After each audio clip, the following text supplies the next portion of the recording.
nous réveiller là. Bonsoir Estelle. Bonsoir, voilà, c'était pas super rock. Non, je pars c'est sous pas votre très contrôle. Le Festival de la Cité, c'est à Lausanne. On va pouvoir y entendre notamment Sandor, Révélation Suisse. Oui, Sandor qui sera aussi à Paléo, là, très grand festival de musique suisse. On y reviendra dans 64 minutes.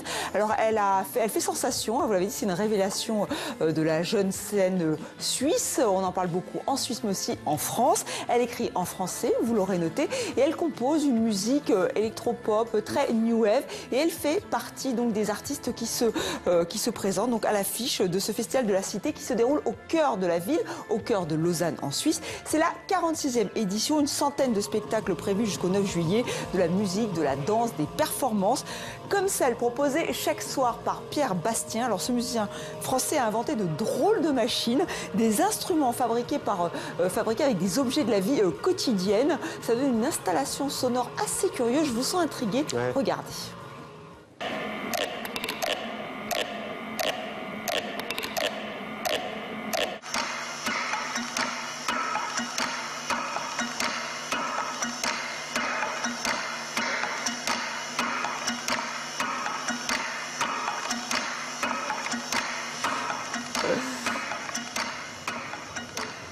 C'est génial, Estelle. C'est impressionnant. On peut en faire. J'ai presque rien reconnu, mais ça fait un bel instrument en tout cas à l'arrivée. La semaine de la mode, c'est en ce moment à Paris. Les grandes maisons présentent, Estelle, leur collection automne-hiver. Oui, et je vais bien sûr vous parler de Dior. Pourquoi? Eh bien parce que c'est une année anniversaire pour la maison Dior, les 70 ans. Vous en parliez la semaine dernière avec votre invité Frédéric Mitterrand qui signe un très beau documentaire sur Christian Dior que l'on peut voir ou revoir sur notre antenne. Et je me disais que c'était intéressant de voir la collection qui a été présentée, la collection Dior, donc par celle qui a repris le flambeau. Cette collection, la voici. Donc elle est signée de l'italienne Maria Grazia Chiuri. Des silhouettes très fluides, des robes longues jusqu'au pied du gris, beaucoup de gris, 50 nuances de gris, pour reprendre certains critiques. Il y a du bleu. C'est toujours très chic, un petit peu austère, et c'est surtout une collection hommage aux créateurs. Écoutez. J'ai décidé de faire une collection hommage à Monsieur Dior. J'ai fait une sorte de voyage dans les archives et j'ai concentré mes recherches pour cette collection exclusivement sur Monsieur Dior. Si vous voyez les archives, pour les vêtements de jour, il y avait beaucoup de tonalités de gris. Ils pensaient que c'était une couleur naturelle qui était parfaite en toute occasion. Le bleu et l'ivoire, le noir, le bleu. C'était une palette pour les tenues de jour, peut-être aussi un peu plus sévère. Et il y a même, Estelle, une exposition consacrée à Dior. Oui, une grande rétrospective qui s'ouvre aujourd'hui, donc mercredi à Paris, au Musée des Arts Décoratifs.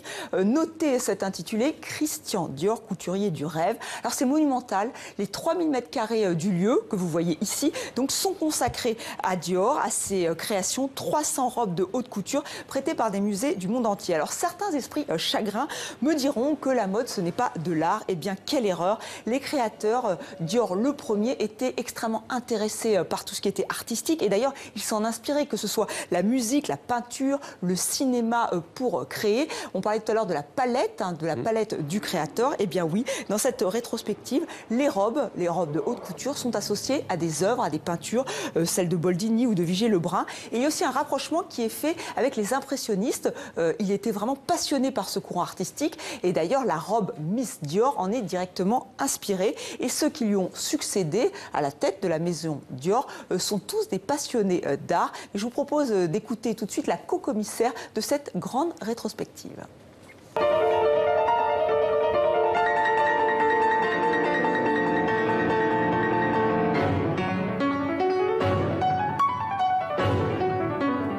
Le visiteur va pouvoir découvrir ce que l'on ne montre pas d'habitude. On va pousser les portes, on va entrer dans les studios de création et montrer les moodboards, les albums de collection, par exemple les albums de collage de John Galliano. On va comprendre comment la création de mode se ressource dans l'art, dans la culture, dans les pays du monde entier. On va comprendre la recherche de sources d'inspiration de la haute couture.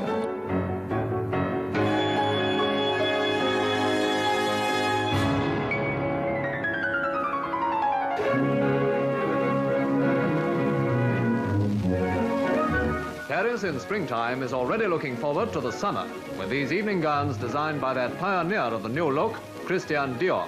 Lorsque Christian Dior présente son New Look, il présente vraiment une idée de rétablir la féminité dans toute sa splendeur. Et c'est quelque chose auquel tous les directeurs artistiques qui vont lui succéder vont rester fidèles.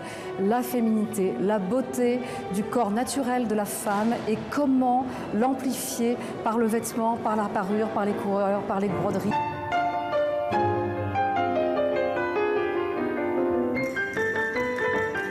C'était Demandez le programme, Estelle, à demain. À demain.